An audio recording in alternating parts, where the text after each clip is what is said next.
ফুলৰ সৰু বাগিচাখন মোৰ দেখুৱাও আহক আজি আপোনালোকক লগতে কেইটামান টিপছ দিম যিহেতুকে ফুল সকলোৱে ভাল পায় ফুল বেয়া পোৱা হয়তো কোনো নোলাবই ঠিক তেনেদৰে ময়ো বহুত বেছি ফুল ভাল পাওঁ এটা সময়ত বহুত ফুল লগাইছিলোঁ কিন্তু এতিয়া অকমান সময়ৰ অভাৱৰ বাবে তেনেকৈ বৰ বিশেষ লগাব পৰা নাই যদিও যিখিনি 12 মাহে ফুলে তেনেকুৱা ধৰণৰ ফুল সৰহকৈ লগোৱা হয়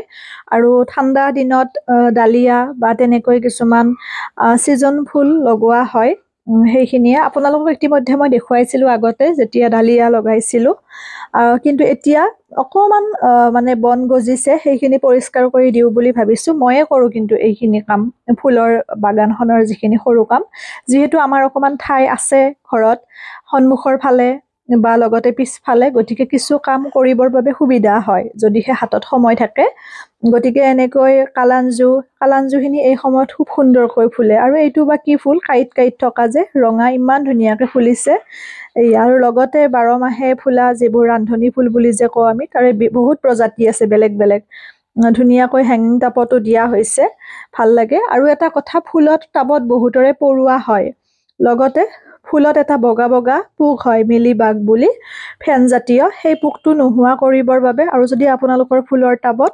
পৰুৱা হয় তেতিয়াহলে নোহোৱা কৰিবৰ বাবে দুটা টিপছ মই আপোনালোকক দিম যদি ব্যৱহাৰ কৰে আপোনালোকে ভাল ফল পাব ঠিক তেনেকৈ লেচেৰা বা বিভিন্ন জলকীয়া নেমু টেঙাৰ পাতবোৰ যদি আপোনালোকৰ লেৰেলি যোৱাৰ দৰে হৈছে এটা কাম কৰিব যেটো আমি কাপোৰ ধুবলৈ সাৰ্ফ ব্যৱহাৰ কৰোঁ আপোনালোকে যি ডিটাৰজেন্ট ব্যৱহাৰ কৰে সেয়া ল'ব এবালটি পানীত ধুনীয়াকৈ সাৰ্ফ আপোনালোকে এচামুচ দি ল'ব দি পেলাই ধুনীয়াকৈ মিক্স কৰি ল'ব পানীখিনি মিক্স কৰি এনেকৈ ফুলবোৰত দি দিব মই এইটো কাম কৰোঁ তেতিয়া ফুলত কোনো ধৰণৰ পোক নহয় আৰু মই যি ফুলে নৰো কিয় খুব সুন্দৰকৈ হয় কেতিয়াবা মই ফুল ৰোৱা ভিডিঅ' আপোনালোকৰ লগত শ্বেয়াৰ কৰিম বা এলোভেৰা ৰোৱা কাৰণ কিছুমান পদ্ধতি আমি অৱলম্বন কৰিলে খুব সুন্দৰ হয় ফুলবোৰ আৰু এয়া হেঙিং টাব আচলতে কেমেৰাটো ধৰি দিয়া মানুহ নাই ট্ৰাইপডৰ সহায়তে বনাইছো যে অকমান দূৰৰ পৰা দূৰ লাগিছে আৰু এয়া এনেকৈ পানীখিনি মই দিছো এয়া সাৰ্ফ পানী হয় মই এনেকৈ সপ্তাহত এদিনকৈ দিও আৰু লগতে যদিহে আপোনালোকৰ ফুলৰ টাবত পৰুৱা হৈছে তেতিয়াহলে আপোনালোকে মহানিম তিতা যেটো আছে তিতাটোৰ ৰস উলিয়াই ল'ব ৰস উলিয়াই পেলাই স্প্ৰে বটলত ভৰাব স্প্ৰে বটলত ভৰাই আপোনালোকে ফুলবোৰত স্প্ৰে কৰি থাকিবচোন মাজে কোনো ধৰণৰ পোক পৰুৱা আপোনালোকৰ নহয় বা আপোনালোকৰ যেটো ফুলৰ টাব তাতো আপোনালোকে যেনেকৈ পানী দিয়ে ফুলত সেইদৰে মহানিম তিতাৰ ৰস আপোনালোকে পানীত মিহলি কৰি লৈ অকমান সৰহকৈ ল'ব তেনেকৈ যদি দিয়ে তেতিয়াহলে ফুলৰ যেটো টাবত পৰুৱা হৈছে নোহোৱা হ'ব আৰু যেটো আপোনালোকৰ নেমু টেঙা বা জলকীয়াৰ পাতবোৰ যে কুছ খাই যোৱাৰ নিচিনা হয় পোক এটা লাগি বা যেটো আমাৰ ৰান্ধনী ফুলত আমাৰ বগা ফেন জাতীয় পোক হয় হেতু নোহোৱা হ'ব সাৰ্ফৰ পানীটো আপোনালোকে স্প্ৰে কৰি থাকিব মাজে বা ছটিয়াই থাকিব খুব ভাল হ'ব ফুলখিনি দেখিছেনে এই ৰঙাখিনি অকমান বন গজিছে বৰ বেছি বিশেষ গজা নাই এনেকৈ মই এইবোৰ সাফ কৰি দিও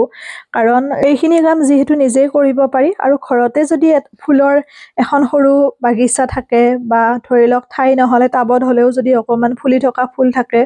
মনটো কিমান এটা পজিটিভ হৈ থাকে যদিহে আপোনাৰ মনটো বেয়া লাগে কোনোবাখিনিত যদি আপোনাৰ অশান্তি হয় যদি সেই ফুলৰ বাগানখনত গৈ অকমান পানী দিয়ে ফুলবোৰ চাই কিমান যে ভাল লাগে ইয়া অকমান দেখুৱাই দিছো এৰিয়াটো বৰ বিশেষ ফুল তেনেকে নাই যদিও 12 মাহে ফুলি থকা কিছু আছে গোলাপ আছে আৰু এইটো দেখিছেনে আমি নীলঘণ্টা বুলি কওঁ আপোনালোকে কি ফুল বুলি কয় জনাবচোন ইমান ধুনীয়াকে ফুলে পুৰা একদম মানে জকমকাই ফুলে বহুত ভাল লাগে আৰু ওচৰতে এজোপা যে আছে সেইজোপা কি কয় হেতু জনাবচোন মই দেখুৱাই আছো ৰব কোন জোপাৰ কথা কৈছো মানে নীলঘণ্টাৰ ওচৰতে থকা ভাল লাগে আশা কৰো ভিডিঅ'টিৰ পৰা অকমান হলেও আপোনালোক কিবা এটা পালে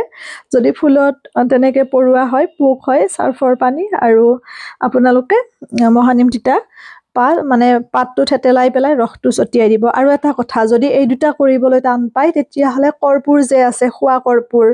পূজাৰ সামগ্ৰী পোৱা দোকানত কিনিবলৈ পায় বগা খোৱা কৰ্পূৰ ভোগত ব্যৱহাৰ কৰা হয় পূজাৰ সামগ্ৰী পোৱা দোকানত পাব মই কিন্তু নেফথেলিন বলৰ কথা কোৱা নাই কাপোৰত দিয়াটো কথা কোৱা নাই খোৱা কৰ্পূৰৰ কথা কৈছো সেই কৰ্পূৰ যদি 2-3খন মান লৈ পেলাই ধুনীয়াকৈ আপোনালোকে পানীত মানে মিহলি কৰি দিয়ে গুৰি কৰি পেলাই যদি সেই পানীটো স্প্ৰে কৰে তেতিয়াও ফুলত পোক পৰুৱা একো নহয় ব্যৱহাৰ কৰি চাব আৰু মোক ৰিজাল্টটো জনাবলৈ নাপাহৰিব। আশা কৰোঁ ভাল পাইছে। মোৰ ফুলনিখনত যি অকণমান ফুল আছে সেইখিনি দেখিছে, আৰু গোলাপ আছে বহুত, ৰঙা গোলাপ পচাই থোৱা থাকে আৰু লৈও যায়, বহুতকে দি দিওঁ তেনেকৈ। ইমানবোৰ যিহেতু গোলাপ নালাগে, মোৰ ঘৰত আছে ৰঙা ডাঙৰ ডাঙৰ গোলাপ। সেইখিনিয়ে ভিডিঅ'টো আৰু বৰ বেছি দীঘলীয়া নকৰোঁ। মাজে মাজে ফুলবোৰ কাটিং কৰি থাকিলে ফুলবোৰ ধুনীয়াকৈ ফুলি থাকে। আৰু থোৱা ঠাই নাই বাবে দেখিছেনে টাববোৰ কেনেকৈ মই টাব থোৱাৰ বাবে বনাই দিছোঁ। বহুত বেছি টাব হ'লেও থবৰ ঠাই নাথাকে যে, সেইটোৱে। গোলাপজোপা দেখিছেনে, আৰু বগা গোলাপো আছে ধুনীয়া ডাঙৰ, আৰু বগা জবা আছে। লগতে এই নীলঘণ্টাজোপাৰ কাষত যে আছে এই পাত ফুলটো ধুনীয়া ডিজাইনৰ, কি বুলি কয় জনাবচোন যদি পাৰে অসমীয়াত। মই ইমান ভালকৈ নাজানো। এৰিছোঁ, সকলো ভালে থাকিব, সুস্থ থাকিব, হাঁহি থাকিব। পুনৰ নতুন ভিডিঅ' এটাৰে লগ পাম।